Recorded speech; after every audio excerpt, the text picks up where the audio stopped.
उनके पास जाऊंगा। एक मिनट मुझे एक मिनट राधिका से जवाब ले लेता हूं। ठीक है, आप नहीं आपने जो बातें की उस पर ठीक है 10 सेकंड आपको देता हूं। चल ठीक है 10। ये 2022 तक पक्का मकान देने का वादा किया था दिल्ली वालों को। आज 15 लाख लोग इंतजार कर रहे हैं पक्के मकान के लिए। उस पे मोदी जी ने कुछ नहीं बोला।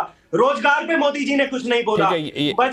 बजट जो है, ठीक है, जो बजट पेश किया गया था, अब रुक जाइए, समय कम है, काफी लोग हैं, आपके पास आऊंगा मैं। राधिका खेड़ा, राधिका आप जवाब दे दीजिए संक्षिप्त में, फिर मैं जाऊंगा हर्षवर्धन जी के पास और अभिज्ञान जी के पास।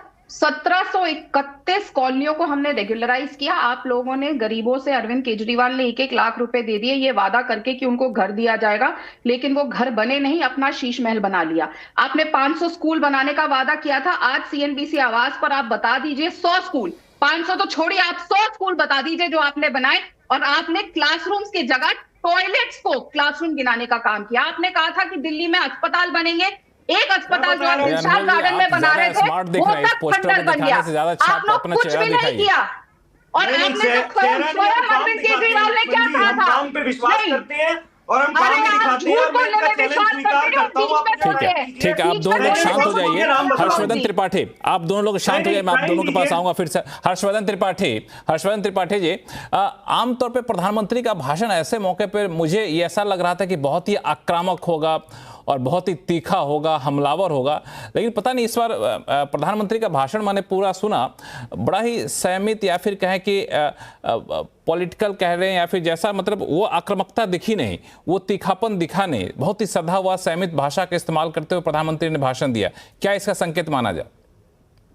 देखिए, मुझे लगता है कि बजट अभिभाषण पर वो जवाब दे रहे थे, और जिस तरह से राष्ट्रपति महोदय पर एक बहुत, जिसको कहें कि असहज करने वाली, लोकतंत्र को थोड़ा सा कमजोर करने वाली, और नेता विपक्ष के तौर पर जो भूमिका राहुल गांधी की होनी चाहिए उसको और धूल धूसरित करने वाली। क्योंकि अगर राष्ट्रपति के भाषण को बोरिंग कह रहे हैं और सोनिया जी को बहुत थका हुआ बेचारी इस तरह से लग रहा है, तो बहुत ही दुर्भाग्यपूर्ण है।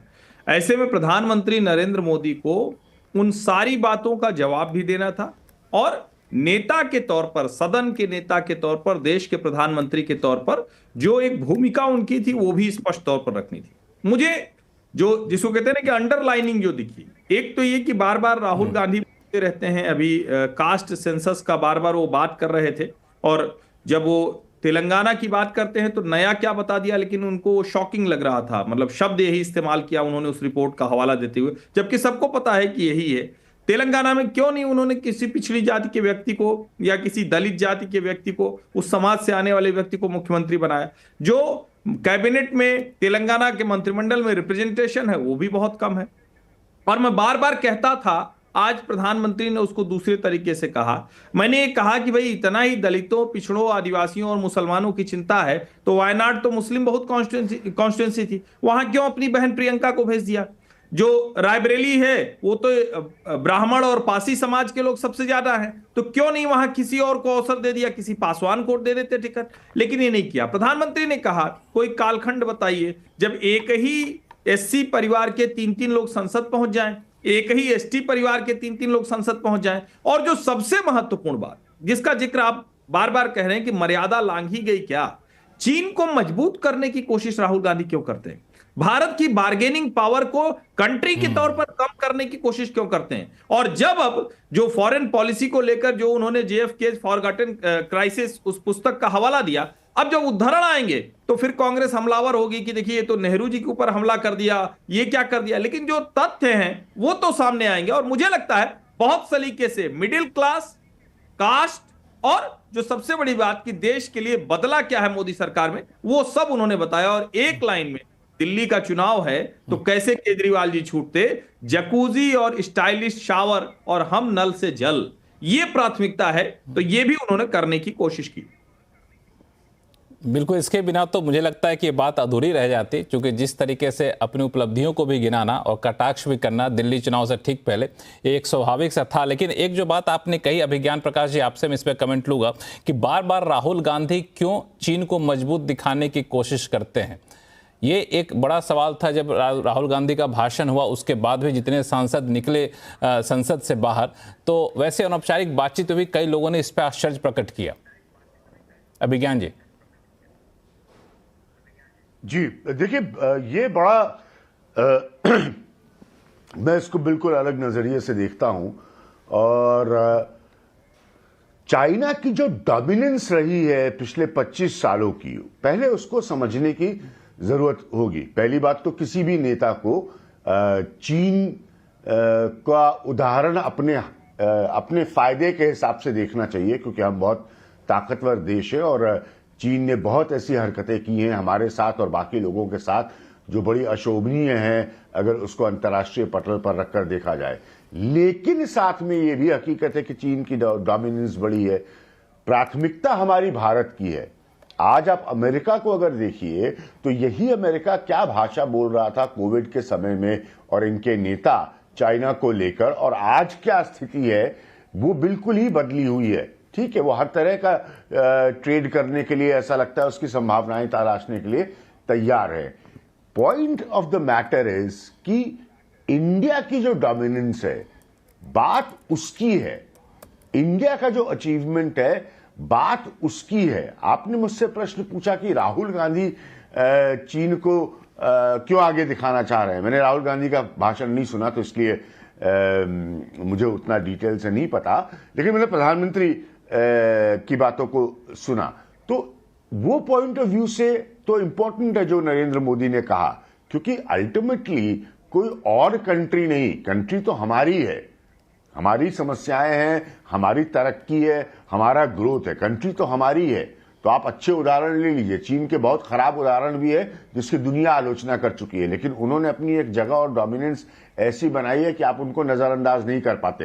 नहीं तो ऐसा एक समय लगता था कि शायद कोविड के बाद पूरी दुनिया ही चीन को रिजेक्ट कर देगी, धारणा सी ऐसी क्रिएट की जा रही थी, लेकिन ऐसा कुछ नहीं हुआ। अब स्थितियां बिल्कुल ही बदल चुकी हैं अगर आप जियो पॉलिटिक्स को देखिए।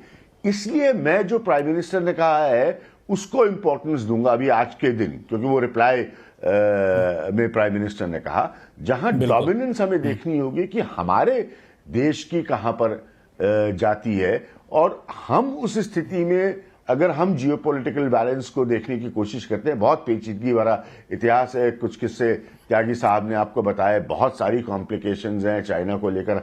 ये कोई पहली बार नहीं है कि ये सब चर्चा हो रही है, तो वो अलग विषय ही पूरा अलग है चीन पर चर्चा।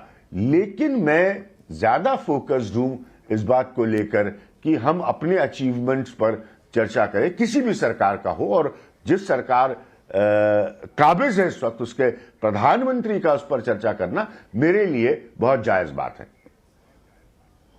ठीक है, ये बहुत ही जायज़ बात है, इस पे मैं आऊँगा आगे चल करके केसी त्यागी जी आपके पास। लेकिन चीन का चूंकि मुद्दा चला है तो शिवानंद जी, जब चीन की बात हुई तो उसके जरिए विदेश नीति की चर्चा की गई, और प्रधानमंत्री ने जिस किताब का जिक्र किया है JKF फॉरगॉटन क्राइसिस, उस किताब के जो अलग अलग कुछ टुकड़े हम लोगों के पास हैं, उसे देख के तो लगता है कि अगर ये सार्वजनिक हो जाएंगे तब तो कांग्रेस के लिए बड़े शर्मनाक स्थिति हो जाएगी। वो शायद आप तक पहुंच चुके हैं वो टुकड़े।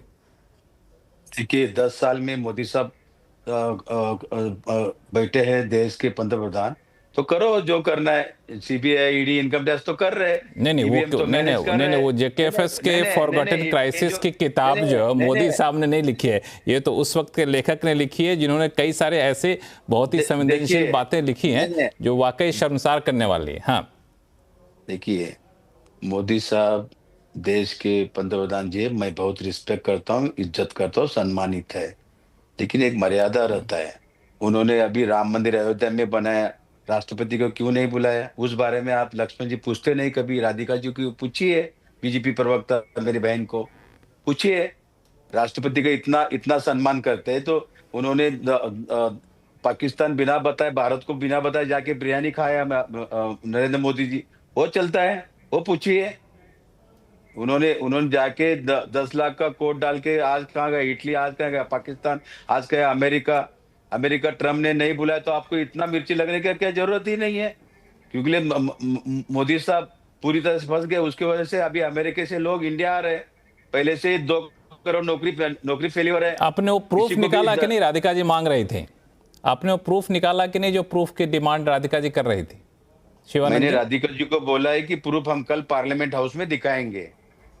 हाँ अच्छा ठीक दिखाएंगे। है राधिका, ठीक है, ऊपर पार्लियामेंट हाउस में दिखाएंगे तो फिर उसको देखा जाएगा। केसी त्यागी साहब, चूंकि प्रधानमंत्री ने अपने भाषण में एक और चीज का जिक्र किया जो जातिगत जनगणना के आधार पे जो इस तरह की चर्चा हुई उसका एक काट दिया। उन्होंने बताया किस तरीके से एमबीबीएस की सीटें एससी की बढ़ी हैं, ओबीसी की बढ़ी हैं, एसटी की बढ़ी हैं, कई मायनों में 2 गुना 3 गुना तक हुई है। तो जातिगत जनगणना वाले मुद्दे को लेकर के इस तरह का तथ्य प्रस्तुत करना आपको कितना ठोस लगता है? काउंटर। मैं इनके पिताश्री के साथ, मैं राहुल जी के पिताश्री के साथ, आवाज आ रही मेरी आपको? नहीं, हाँ बिल्कुल आ रही है, बिल्कुल आवाज आई? हाँ आ रही है। मैं नवी लोकसभा में था और हमारे नेता वीपी सिंह जी प्रधानमंत्री थे। उन्होंने 7 अगस्त 1990 को मंडल कमीशन की अनुशंसाएं लागू की, जिसका तीव्र विरोध हमारे जो कांग्रेस के मित्र हैं इनकी पार्टी ने किया। जिसका बड़ा सबूत ये है कि जब अविश्वास प्रस्ताव आया उनके खिलाफ, तो कांग्रेस पार्टी ने उनके खिलाफ वोट दिया, नंबर 1। नंबर 2, कांग्रेस पार्टी का सदन में नेता होने के नाते जो भाषण है, वो मेरे मित्र को बड़ा शौक है कांग्रेस वाले को जानने का, तो मेरे पास है, मैं कल भेज दूंगा। 3 गिलास तो पानी पिया और जाति के आधार पर पिछड़ी जातियों का आरक्षण नहीं होना चाहिए, ऐसा करके उन्होंने भाषण दिया। क्योंकि मैं उस लोकसभा में था तो मेरी बात का यकीन कीजिए, नंबर 1। नंबर 2, जब बिहार में जाति सर्वे होता है, आप भी और आपकी मित्र पार्टी भी आरजेडी कहती है कि ठीक नहीं है, और कल राहुल गांधी जी कहते हैं कि हमने देखिए वहां पर जातिगत सर्वेक्षण करवाया है। एक और चीज आपकी जानकारी के लिए लाऊं, चूंकि मैं उस आंदोलन से जुड़ा रहा हूं, जब मंडल कमीशन लगा था उस समय पिछड़ों की आबादी 52% मानी गई थी, और जब नीतीश कुमार जी ने किया है वहां पर सर्वे, अब 64% मानी गई है। तो कल जो राहुल जी कह रहे थे, मुझे अच्छा है कि जो सवाल हमने 70-80 के दशक में उठाए थे, आजकल वो भी उठा रहे हैं। हम तो खुद मानते हैं कि जब आरक्षण, जब पिछड़ों की जातियां इतनी हो गई हैं और नरेंद्र मोदी जी की सरकार ने 10% का आरक्षण इकोनॉमिकली वीकर सेक्शन का भी कर दिया है, तो आरक्षण की सीमा तो 50 पार हो गई। तो अब ये और भी कैप खत्म हो जाना चाहिए, नंबर 1। नंबर 2,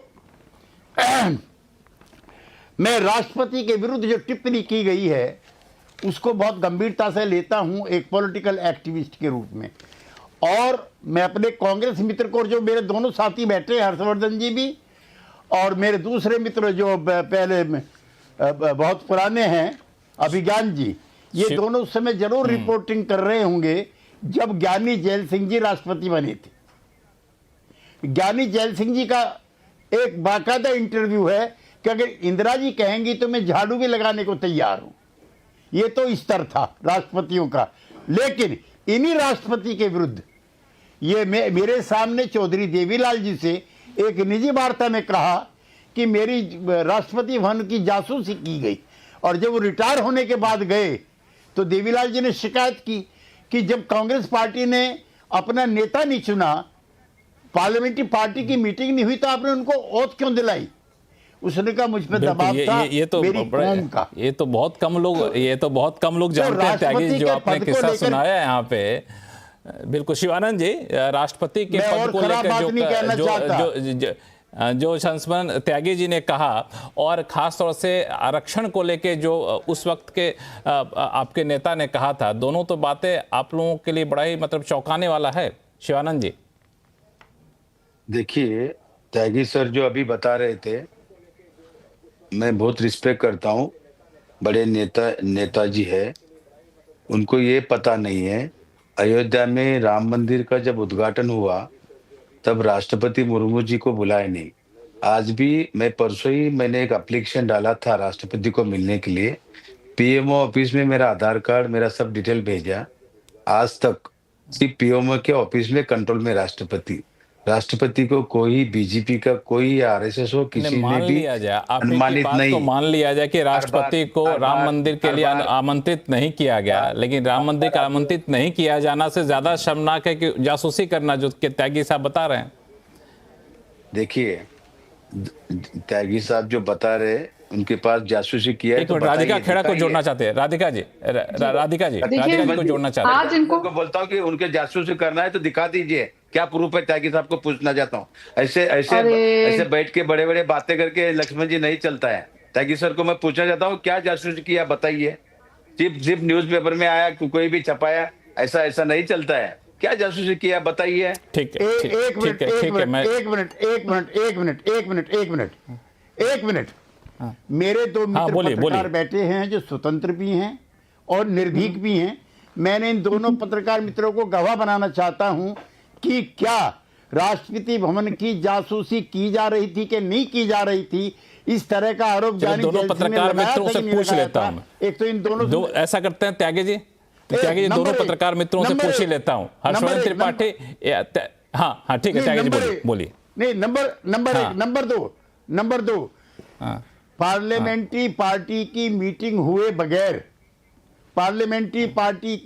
हुए बगैर अरुण नेहरू जी चाहते थे कि राजीव गांधी जी की ओथ हो, जिसका लोगों ने विरोध किया।